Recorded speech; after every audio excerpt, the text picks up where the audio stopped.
Hi guys! So ngayon guys, magluluto pala ako ng pork ribs. So pakuluan ko muna tong pork ribs guys. Then pagkatapos, huhugasan ko ito bago ko ito ilagay dito sa pressure cooker. Ayan, ganyanin lang siya guys. Huwag niyo talagang hiwa-hiwain yan. Kasi matatanggal yung mga buto. So dapat mahaba lang, ganyan siya. Itupi-tupi niyo lang guys para kasya. So itong pressure cooker ko, maliit ito. So, kaya tupi-tupiin ko ito hanggang makasya ito lahat. Ganyanin ko lang. Yan.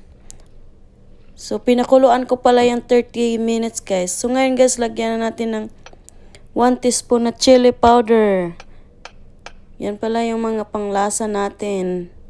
I-spread mo lang dyan. Then, ngayon, lagyan natin ng 1 teaspoon na paminta. Ayan. Then, 1 teaspoon na garlic powder. Spread lang dyan sa top ng ribs. Then, 1 teaspoon na asin. Then, nilagyan ko din ng 1 teaspoon na sugar, guys. Ayan. Then, 3 ka-teaspoon na soy sauce. Pangdagdag lang ng lasa yung soy sauce. Then, naglagay din akong 1/4 na vinegar, guys. Ayan. Then, onions na hiwa-hiwa. Tapos, nilagyan ko ng 1 cup na water.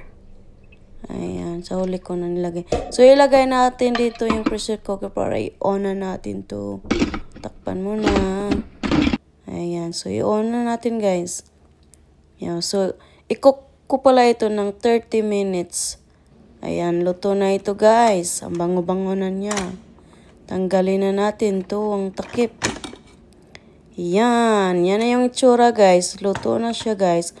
Sobrang lambot kaya nito, guys. Kaya, huwag nyo talagang tanggalin yung buto. Kasi, sisira lang.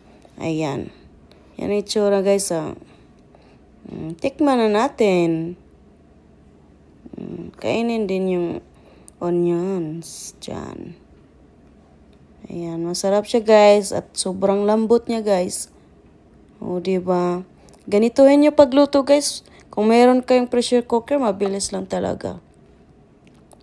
O, diba? Ang sarap-sarap. At pati yung sabaw, guys. Ang sarap ng sabaw, guys. Gustong-gusto ko talaga higupin yung sabaw. Ang sarap niya. Sobrang lambot, oh. Puro buto na yan, guys. Kinain ko na yung mga laman. Ang sarap kaya niya. O, diba? Thank you for watching. Bye-bye!